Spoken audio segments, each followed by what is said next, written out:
Hello friends, నేను మీతో లైవ్లో చెప్పినట్టు వజ్రేశ్వరి దగ్గర గుండాలు ఉంటాయి, హాట్ వాటర్ ఉంటుందని చెప్పాను కదండి, అవి ఇవ్వండి. సో మేము అక్కడ వాటర్లో స్నానం చేసేసి గుడికి వెళ్తున్నామండి.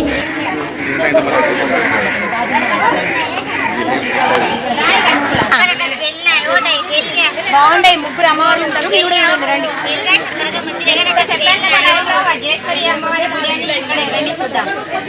అమ్మవారికి మేము ముగ్గురు అక్క చెల్లెలం కలిసి ఓడిబియ్యం పోయాలనుకున్నామండి. సో అవన్నీ తీసుకొని అక్కడికి వెళ్తున్నామండి.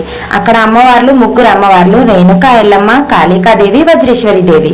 సో మేము అక్కడికి వెళ్ళాక చాలా రష్గా ఉందండి, అందరూ సైలెంట్ గా అక్కడ కూర్చున్నారు. సో మేము అక్కడ కూర్చున్నంత సేపట్లో అమ్మవారికి ఓడిబియ్యం పోయడానికి అన్ని సిద్ధం చేసుకున్నామండి. కుడకలు, 5 రకాల ఆకుపోకలు, బ్లౌజ్ పీస్లు అన్ని సిద్ధం చేసి పెట్టుకొని లైన్ లో నిలబడి లోపలికి వెళ్ళి అమ్మవారికి ఓడిబియ్యం పోసామండి.